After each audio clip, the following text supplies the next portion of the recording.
2 crashes, 2 weekends. One name keeps coming up, and Shane Van Gisbergen just said it out loud. He's out of the playoff picture right now, and he's pointing fingers. This is getting personal in NASCAR, and it's happening right before the biggest road course race of the year. Here's what you need to know. At San Diego, Austin Hill missed his line on a restart, ran wide, and collected Connor's the leash. Then Van Gisbergen plowed straight into the wreckage behind him. That's bad enough on its own. But this wasn't an isolated incident. 1 week earlier, Pocono, Hill went 3 wide on the inside while battling for position, ran out of room, and triggered another multi-car crash that also took out Van Gisbergen.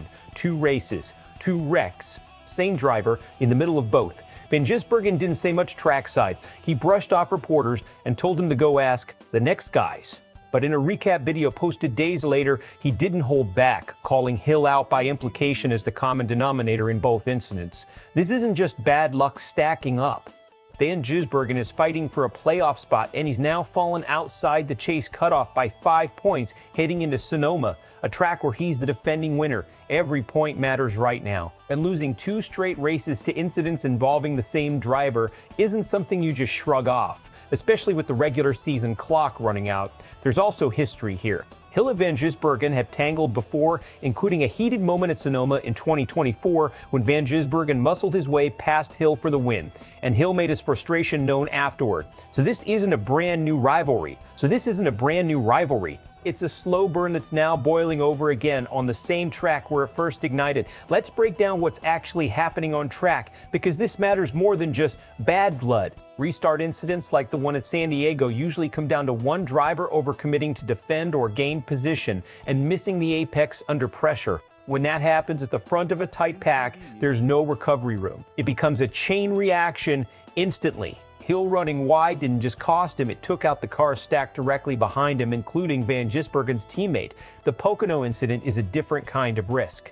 Going 3 wide into a tight space when the top cars are already drifting up the track is an aggressive, high-reward move. It can win you the position, or it can end 3 people's days at once.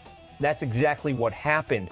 Here's the real question, is this just hard racing, or is Hill taking too many risks at the wrong moments? Right now, the numbers say it's costing other people more than it's helping him. And Van Gisbergen's reaction after the San Diego wreck, appearing to block Hill's damaged car from leaving the scene, tells you everything about where his frustration level actually is.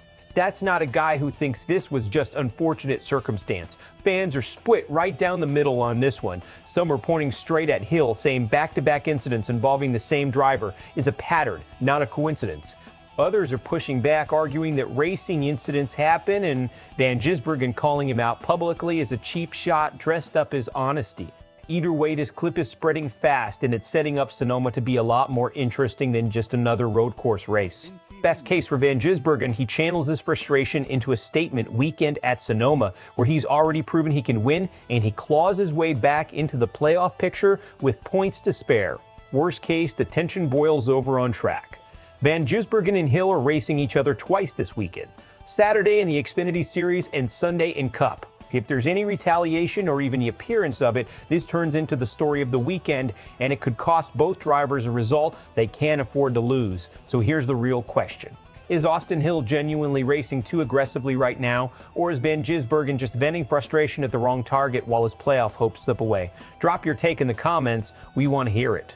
And if you want more honest NASCAR breakdowns like this one, make sure you're subscribed, because Sonoma weekend is about to get loud.